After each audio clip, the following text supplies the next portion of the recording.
嗨，各位好，我是小齐。我还没习惯你们的热情啊！我来上海真的挺颠覆的，因为我一直觉得我是一个特别时尚的一个人。谢谢，我知道了。因为我中专毕业就在理发店开始打工，你知道当时太潮了，头发青一块紫一块，大家给我外号叫做小大张伟。青一块紫一块啊，回来。当我来到上海，我看到那真正的时尚宠儿，我看到他们我会自卑呢，我会紧张。那天我碰到一个哥特美女，问我说你有没有火，但是我特别紧张，我说我给你买一个去。但现在知道怎么回答了，对吧？再问你说你有没有火，我说等节目播了的。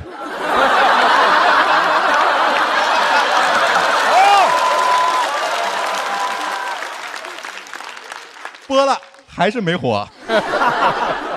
啊，谢谢。哦，你们真有情商。很多人说上海排外，我觉得没有，这不到处都是外国字吗？外国人来了走不丢，我一个中专阅读障碍总走丢。你们都想象不到我为什么找不到一个地儿，就是因为那个牌子呀，跟我朋友发的那个英文店名对不上，牌子是大写，手机是小写，我就找了3圈，我给我自己蠢笑了，我感觉上海排中专。真的，我觉得我们不是蠢，我们就是性格纯良。但我不是真正的纯良，真正的纯良是国民白酒。国民白酒老村长，真正纯良酒，好喝不上头，不排外，更不排中专，让生活更开心。但是上海的生活其实也有一段不开心，因为我遇到了一个女孩一些感情生活，没想到中专还有感情生活吧。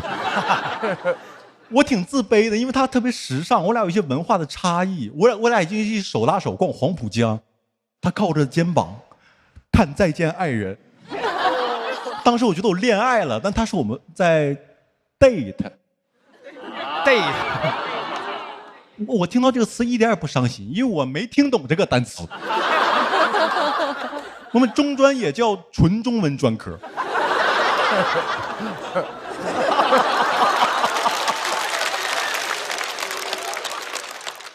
而且我还是个东北人，东北没有这些概念，你知道吗？东北只有说什么处不处。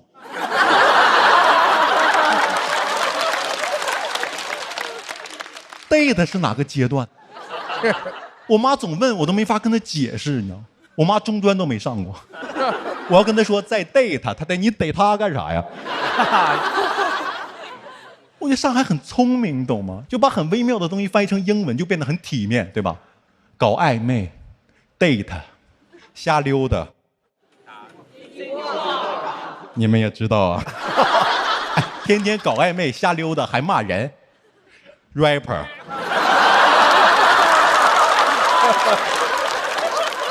什么呀？替哈哈槽出气。date 真让人很有危机感，因为我查了，这里面可以多人 date。后来我想，我俩应该是1对1，因为多人他应该说是 dates。我懂点，但也会乱想。我每次约他吃饭，他说没时间，我总感觉他跟别人 date。你也不好意思直接问，说什么你前面还有几桌？我特别希望能有个盼头，在家等那随时有个声音通知我，就那 A21。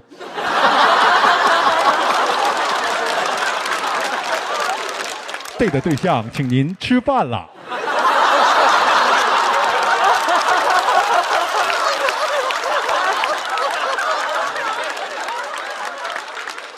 我真的很想快点转正，所以我对我自己很有要求。我觉得他可能喜欢我的幽默，不然他图啥呢？所以我对自己的要求就是每次约会咱至少24个梗。我笑死他，我让他知道不只有西方的约会文化，还有中国传统文化24笑。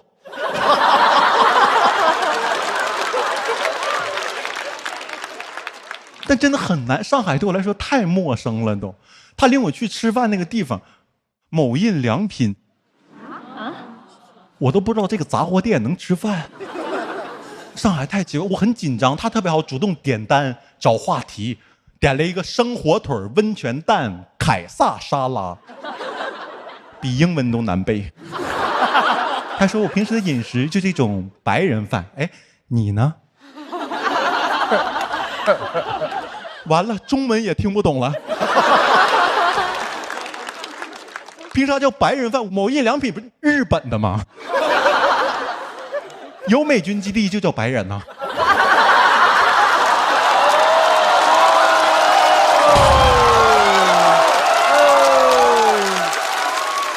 东北的中专生都爱国，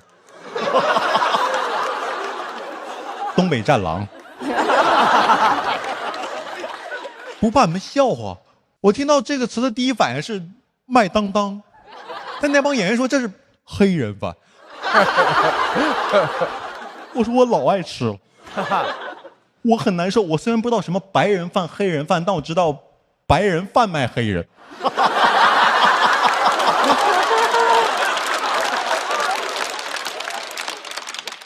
发现没法交流，他说的我不理解，我理解的我不敢跟他说。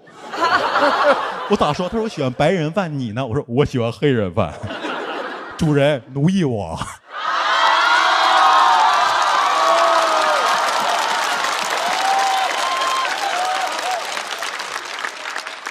我当时唯一能做的，只能在疯狂的吃，然后硬生生的夸赞食物。我当时情商高的跟何炅老师一样。就是那种吃一口，然后哦，哎，谁说这火腿生啊？这火腿太棒了！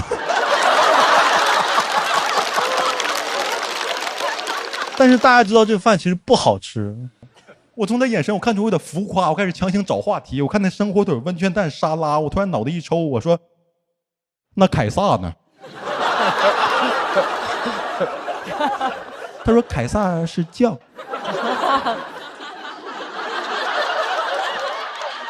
啊，你看，不愧是日本呐！你看，凯撒大帝来了，都变成了凯撒酱。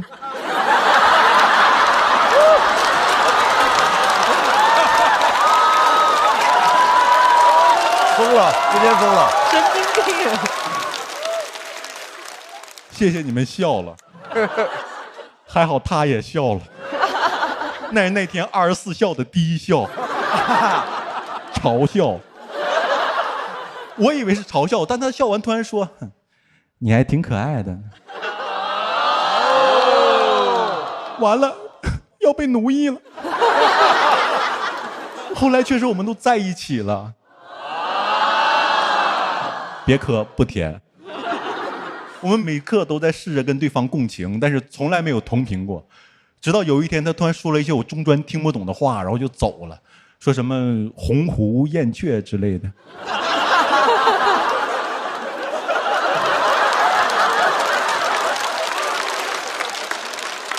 我不知道他为什么非要说这些鸟话。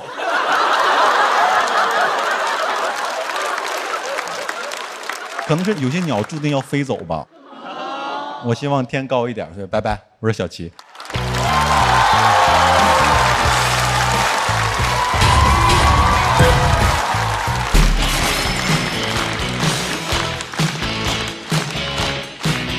好，大家好，我是小快。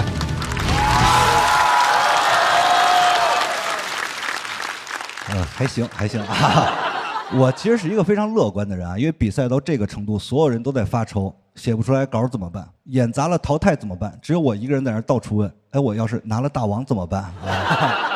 当时他们的反应比你们要热烈很多，因为他们知道我在这个行业的地位啊。可以给你们介绍一下，5年前我第一次上节目，讲了一个拆二代的段子，之后总有观众问我为什么不再来上节目。其实我每年都来啊。感觉就像没有来。我的地位是脱口秀如来。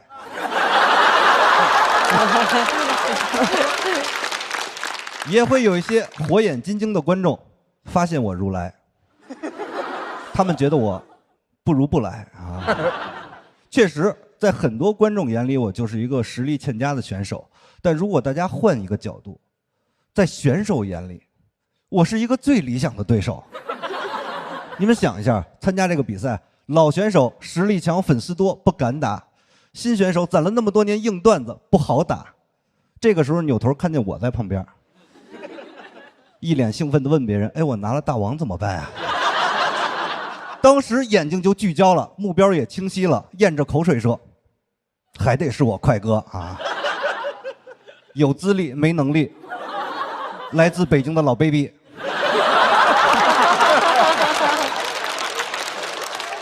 最难得可贵的是，出道5年还没有什么粉丝，你就知道淘汰小快唯一要担心的就是大快人心。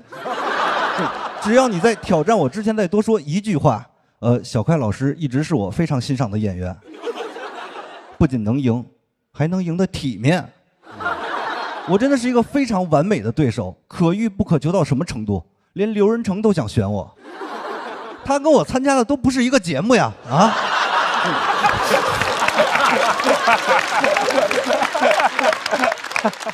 我能取得这样的成绩啊，跟我这些年的努力也是密不可分。我印象很深刻，有一年节目，我前面那个选手讲的巨凉无比，凉到什么程度？我看他的时候也聚焦了。当时那个场面，任何人上去让观众笑1次，直接晋级。我上去以后，观众笑了3次。第一次，嘴瓢了；第二次，嘴瓢一着急忘词儿了；第三次，忘词儿一着急，跟这个提词器说：“你给我往下拉一点啊，你倒是。”对手晋级以后啊，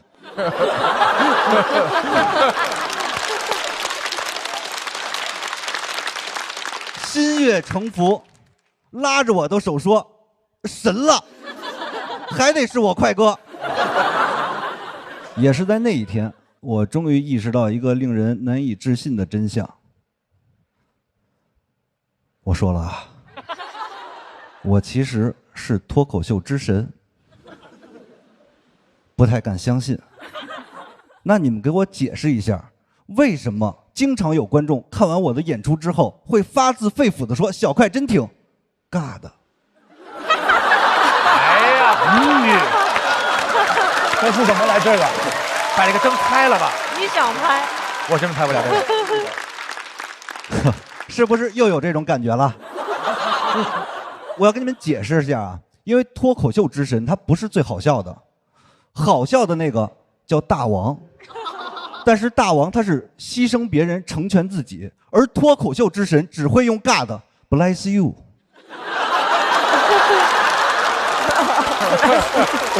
什么玩意儿？听不懂了我。其实我对这个行业的贡献啊还不止于此。确实，普通观众看我就是觉得尬，但是你们要想，如果是一个热爱脱口秀，但是因为怕尴尬、自卑、脆弱、敏感的中专生看到了我的表演，他得受到多少鼓舞，心中难免会燃起一个想法：讲成这样，那我是不是也可以啊？脱口秀就是以这种方式开枝散叶的。我在脱口秀界负责打窝，你知道吗？打窝好。哦，每人都能说5分钟脱口秀，我就是每人。而且这个不是我编的啊，不是我编的。当年在北京，邱瑞、童漠南、徐志胜都是看了我的精彩演出之后，才毅然决定拯救这个行业的。去年我没有参加节目，结果你们也看到了，很多演员都选不到心仪的对手。他们只能招更多的人来参加比赛，人越招越多，最后弄成2个节目了。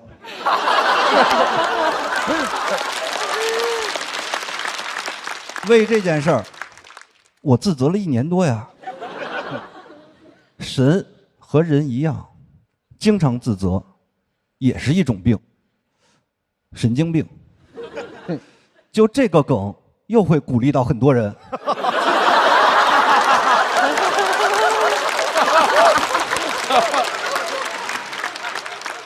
今年我重出江湖，行业震荡。有一个俱乐部老板请我吃饭，跟我说：“快哥今年上节目，能不能 PK 我们的签约演员呀？”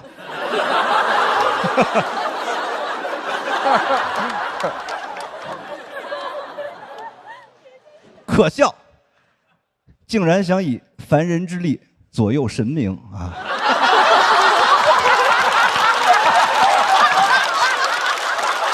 这真挺好玩的，真挺好玩的，我没见过。我当时就拒绝了他，我说我今年还打算拿大王呢。没想到，他竟然非常支持我。他说：“你要是能拿大王，我把俱乐部都给你。”我也没想到支持的力度这么大。更令我意外的是，支持我的俱乐部还挺多。现在的情况就是，如果我今年拿了大王，我将得到长沙校门、宁波蓝梗、成都过载、大连会校、云南不止、苏州莱塞、青岛上课、武汉开饭、上海四校高校、沈阳搞笑圈、杭州会说笑、福州福利社、北京喜番加密以及效果文化的全部股权。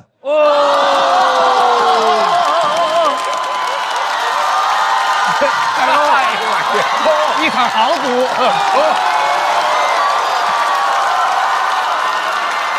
那我们就在投资了呗，开了。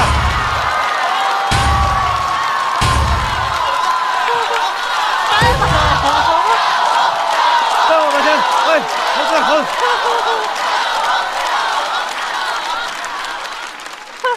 坦白讲，我对拿大王这个事儿，本来看得很淡。我现在就是想看这些资本家颤抖的样子，你知道吧？第一轮我晋级以后，他们说侥幸；第二轮他们疑惑；第三轮我去神了。很多俱乐部老板已经开始慌了，跟我说：“快哥，你今年不会真要拿大王吧？”只有效果的老板镇定自若，说：“大家不要慌，相信我，小快一定过不了这一轮。”我不知道你们怎么想啊，我当时就感觉资本要给我做局了。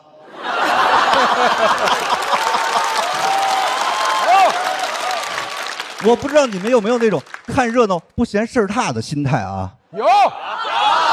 那咱们就一起做局资本，好，洗牌这个行业格局。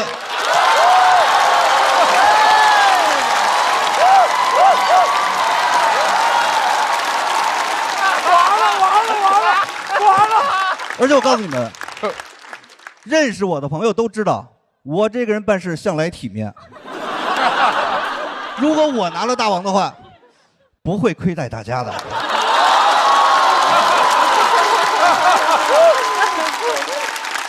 到时候我手底10几个俱乐部，你们看演出要是再花钱的话，我不是人。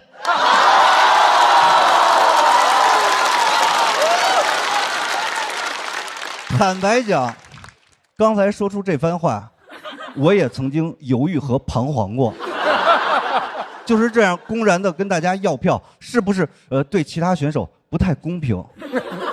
但是我想问大家一个问题啊，就这些选手，他们有的人天生就比我聪明，这公平吗？有些人长得就好笑，这公平吗？有些人在比我聪明并且长得好笑的同时还出身穷门，这公平吗？那我拿自己的钱给家人们谋一点福利，怎么就不公平了呢？太爽了！不行，快给我进半决赛了！冠军，大王，冠军！还有一段呢，还有一段呢，还有一段呢，不用了。而且，大家也知道，脱口秀这几年其实是在走下坡路的。我在这儿可以郑重的做出承诺，如果我今年当选了脱口秀大王的话，你们可以把对这个行业的改进意见全都发给我。别的不说，咱们一起 make comedy great again。谢谢大家的收看。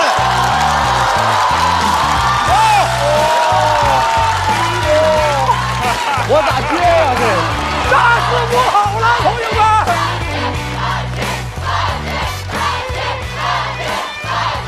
来，各位，想改革这个行业就投票给他。打彩票！来，看正光了。大家好，我是张俊。你们好，谢谢2楼的观众，你们好，谢谢，这是我妈妈的作品，我会向她转达你们对她作品的喜爱的。谢谢大家，我是张俊，很开心能够见到大家。我有一个女生朋友，她最近交往了一个男生，她非常喜欢。我问她你喜欢这个男生什么？她说因为这个男生很破碎。我说啥意思？他是商鞅啊。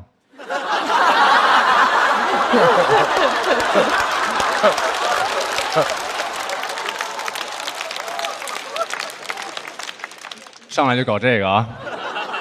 我对破碎男没有意见啊，好，我有一点意见，有些男的我感觉他破碎是装的，就是他没有别的办法吸引人家注意力了，所以只能利用同情心，就是装的。看见姑娘走过来就往地上一躺，其实我原生家庭特别不幸福。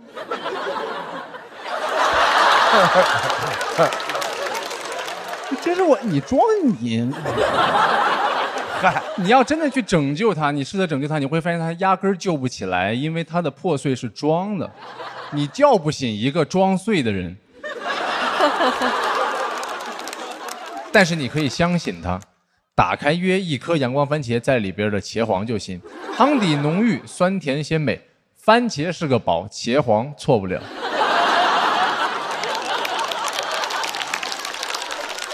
破碎这个品质不需要努力才能达到，它要求你集齐所有恶习的同时又一事无成。这很简单，你想破碎你就熬夜，你就喝酒，你不用在店里喝，你在马路边上喝，你打车去上海街头5米能看到10个。你要破碎，你工作能力要差，你最好不要有正经工作。破碎男倒是还蛮看出身呢，还蛮看出。如果你是学电影、哲学、艺术，你毕业以后定向破碎。你要再搞民谣，那你太破碎了。你搞民谣，你是万岁爷。可是他贴心，他体贴，他善解人意，最重要的什么？他没有直男癌。我说前面我都信，但是直男不可能没有直男癌，无非是癌细胞多少的问题而已。每个男都知道我在说什么，都别装，都别装。我之所以这么说，是因为我觉得父权是一种核弹。它炸了以后，每个人体内都有辐射，没有人可以幸免。有些考公大省辐射太强了，有些考公大省那就是父权的切尔诺贝利。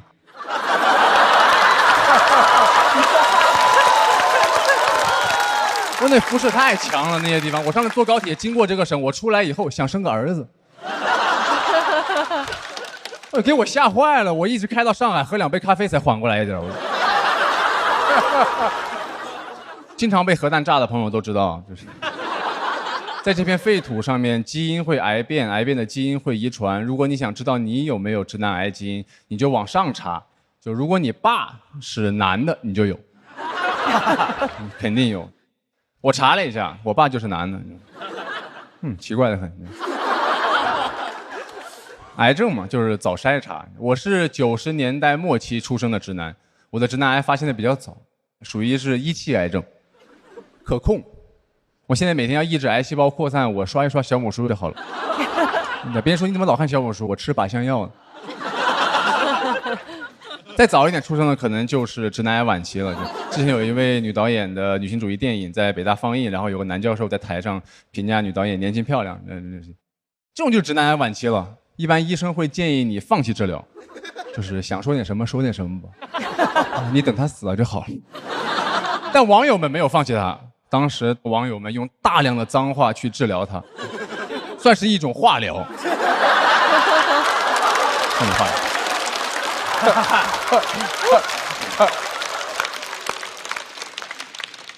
就是你早点注意的话，你不一定有直男癌，你可能只是直男炎，主要症状就是老发炎。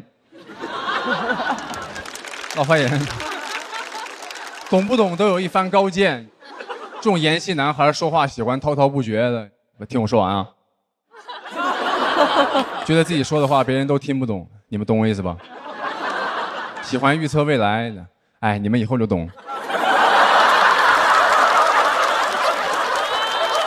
我不是圣人啊，我并不是圣人，我有直男癌。为了不让身边的人不舒服，我有的时候会试图隐藏我的直男癌。比如我女朋友很喜欢在地铁上看好看的女孩。他很喜欢看辣妹，他每次看了以后都会叫我一起，他说你看那边有个辣妹，她好好看。我每次听到这句话都会把头先抬起来，先往反方向看，再看正确的方向，永远这样，先往反方向看，再看正确的方向。为什么我永远知道反方向在哪儿？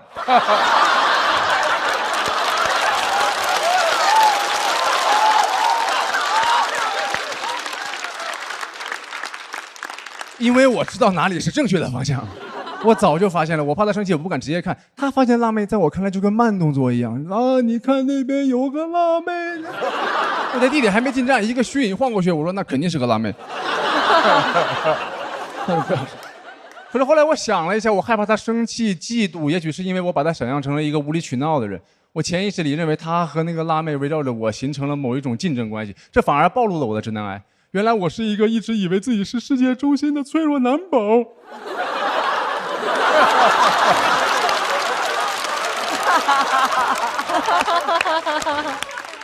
我想说的是，就人类在近百年才意识到了辐射的存在，但很多人到死都不知道自己死于辐射过量。1898年，居里夫人首次发现了放射性元素镭。居里夫妇因为长期暴露在放射性环境下，1934年，居里夫人死于白血病。但是早在1906年，居里夫人的老公，也就是居里，死于车祸。这个和我要说的没有关系，我只觉得居里这哥们儿死的挺有意思的。他甚至不是死于汽车祸，是马车祸。还有一个死于马车祸的是商鞅。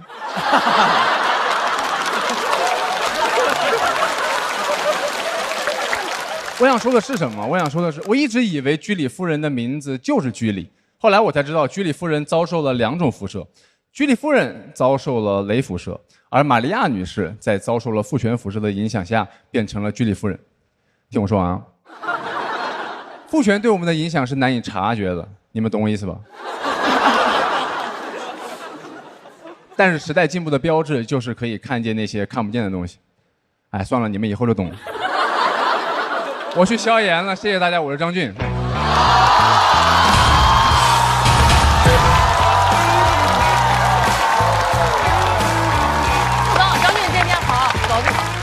张俊，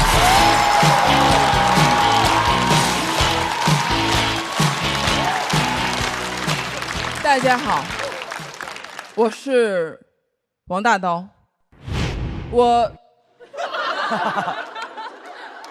非常爱我的家人。我的表弟在7岁的时候就给20年后的自己写了一封信，这封信开头的第1句话放在现在就会被喷死。今早我睡眼惺忪，我睁开双眼，我大声问道：“老婆，饭做好了吗？”我的大姨夫对这个世界充满了好奇，大姨新买了一个尿壶，他就死死地盯着那个尿壶。这个是啥子？我大姨说：“尿壶。”哪儿来的？买的。买来干啥子？我大姨已经想骂人了。喝水。我大姨老是催我生小孩，她说：“大刀，你这么好的娃娃，这么好的基因，不结婚不生娃娃，真的天理难容。”我说：“大姨，我以后50岁会生10个，到时候全部给你带。”大姨说：“要是有一天我突然走了，就是被你气的。”我当时觉得很生气，我很生气。大姨看到了，她觉得自己说错话了，氛围不对了，她就会做一些事情来转移注意力。她说：“哎呀，跳舞，不要生气。”很突然。家传的。再一次见到大姨和大姨夫已经是在灵堂上了，他们还活着，去世的是外公啊，85岁喜丧，请鼓掌祝贺吧。我们从外地赶回成都，每个人都很累，眼睛很痛，黑眼圈很重，所有人里气色看起来最好的是化了全妆的外公。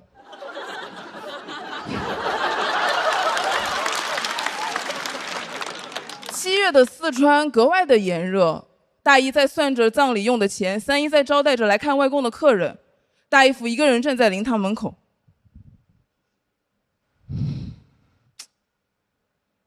好热哦，好热哦。我大姨本来死了爹就烦，有个人在那儿吵就更烦了。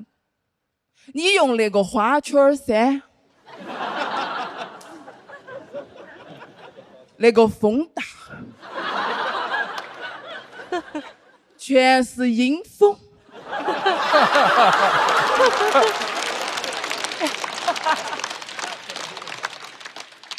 他说完之后又觉得自己说错话了，本来坐着的，哎呀，太烦了，跳水儿。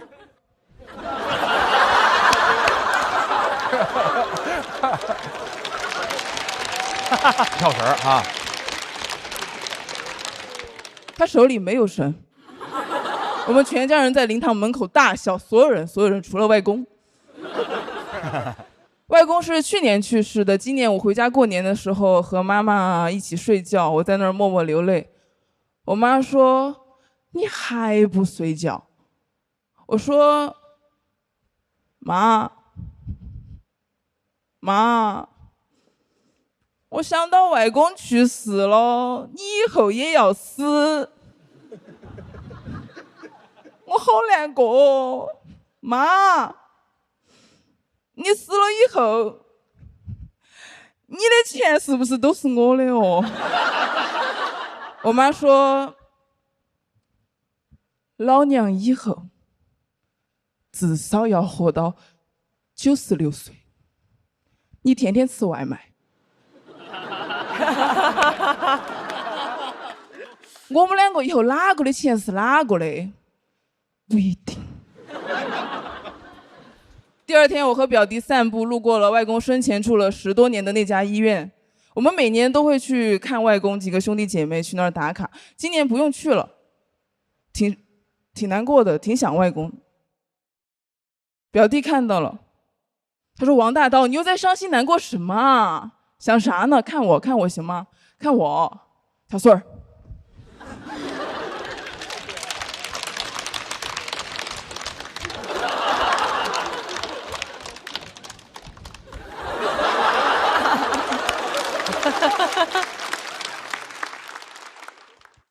我想聊家人死亡和笑话，因为我老是想到一个时刻，是在外公去世第2天后，我们几个同辈的小孩带着外婆吃火锅。对，没有什么能阻挡四川人吃火锅。外婆坐在我旁边，我记得她每年都会去把白头发染成黑头发，我不知道什么时候她没有去染头发了，她头上全是白头发，腰很弯，吃着嫩牛肉。我当时想到外公去世了，外婆以后也会走，我就很崩溃，我很难过，我太想哭了，但是我不能哭，因为我一哭我就是嚎啕大哭，我一定把那个红汤哭成清汤。我当时想，求你了，我的眼皮不要再眨了，求你了，我的扁桃体不要再痛了，求你了，我的泪腺不要再分泌了，我真的不想要流泪，我真的不想要流泪，我快窒息了，谁能来救救我？谁能来救救我？表弟说：“王大刀你在干嘛？”我说：“我就是没事，我就是有点热。”他说：“你用那个花圈噻。”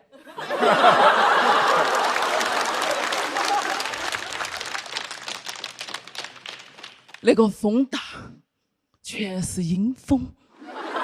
怎么第2遍还是这么好笑？我笑着把眼泪流下来了，我没有再嚎啕大哭了。那一刻我真的觉得太好了，我得救了。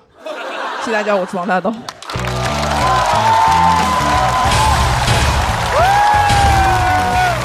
淡淡的忧伤，传统脱口秀，传统脱口秀，广志加油，广志加油！谢谢，大家好，我是广志。谢谢，最后一个了。首先就是非常感谢大家愿意到现场来看我们。大家都知道节目播出是会经过剪辑的嘛，就那些不好笑的都会被剪掉，所以现场的好处就是不好笑的都能看到。你知道剪辑的好处是可以让我们的录制顺序随意调整。有一次当天没有录完，你们看到的选手的赛前采访是第2天又补录的，就是有些选手已经被淘汰了，还要被拉到镜头前面进行赛前采访。那个导演也坏，来跟你的对手放2句狠话吧。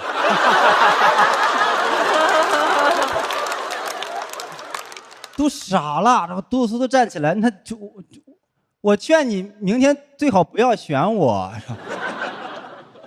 我今天主要想跟大家聊一聊剪辑这回事。我觉得剪辑是一把双刃剑。我之前对于营销号恶意剪辑的态度是无所谓，你别管人家恶没恶剪，你就说你说没说那句话，怎么就剪你不剪别人呀？直到有一天剪到了我头上。我去年去参加一个旅行节目，不知道你们有人刷到过没有？有一天呢，是给驻守在海拔5100米的边防战士送蔬菜。前一天呢，我们去了另外一座海拔4700米的雪山，大家都高反了，所以当天在3600米的时候，那个导演就提醒我们说，有反应了一定要说。我当时其实已经高反了，但我不想耽误整个团队的进程，我就跟导演逞强，我说3600米非常轻松。导演为了展示我的毅力，就把这句话播了出去。你们猜营销号是怎么剪的？他把我对导演说3600米非常轻松这句话单独剪了出来，然后自己配了个话外音，说边防战士节目里被轻视，明星嘉宾说海拔3600米非常轻松。那这句话里只有一个信息是真实的，就是我是明星。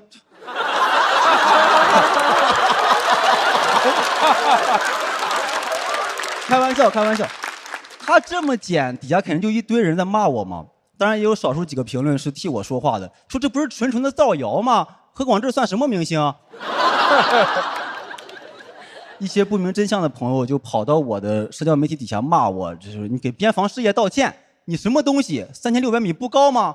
我心想，没有你的道德制高点高。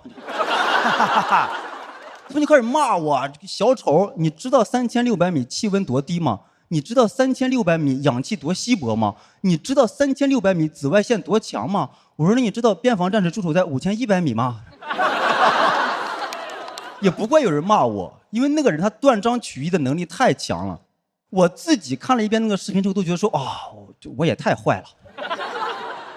就他自己后期又配了很多我轻视别人的花字跟表情，就你根本分不清哪一个是原视频。就那会儿我多么希望人群中能有一个鲁豫老师留下一句真的吗？我不信。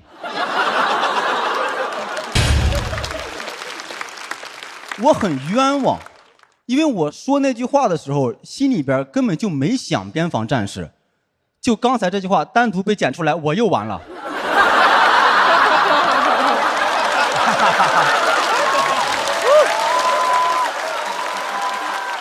那个视频的后半段主要就是在说明星没有文化，大家一定不要像他们一样，我们一定要多读书。那么读什么书呢？点击视频左下角链接。他是个卖书的，就是为了卖货嘛，怎么有流量他就怎么剪。我就好奇这到底都是一些什么博主。点进他的主页，我发现这是一些穿搭博主，因为他们最擅长就是扣帽子和穿小鞋。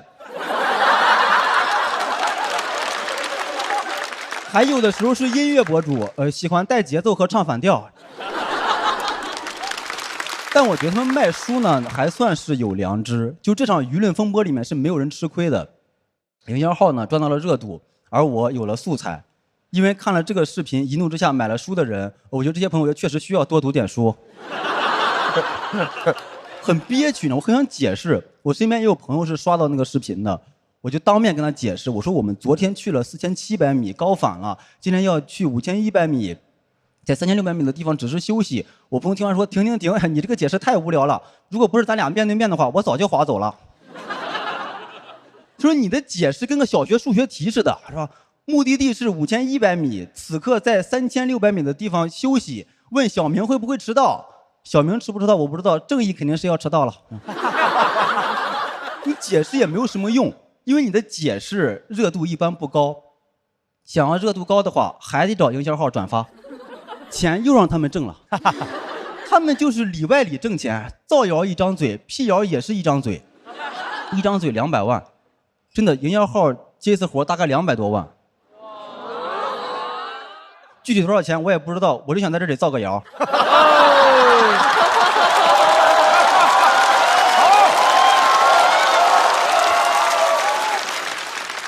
有时候我就好奇，那些营销号为什么热度那么高？平时都是谁在看？我在看。我看热闹的时候可太不嫌事儿大了，事不关己高高挂起那是不可能的。我上网的风格是走过路过吐口唾沫。大家听到这里能感觉得出来，你在娱乐圈想要生存下去，发言就必须要谨慎。你的发言被人抓住漏洞，就会面临出局的危险。尤其是我们这个行业，又爱说话又脆弱。有时候我就会有种感觉，是我们把行业干出了一种狼人杀的感觉。这就有段时间，我每天早晨起来睁眼第一件事就是先看手机热搜，我先看看昨晚是不是平安夜呀。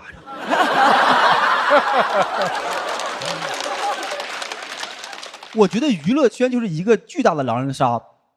开始不会玩嘛，那个时候谁最先在微博上发一篇小作文，我们都相信他是好人。后来脸就被打肿了吗？我现在对于第一个在微博上写小作文的，我都不敢轻易相信他是好人。我的态度是，先不着急站边，听一听后置位发言。这个游戏对我们来讲其实很难玩，因为它没有一个真正的预言家。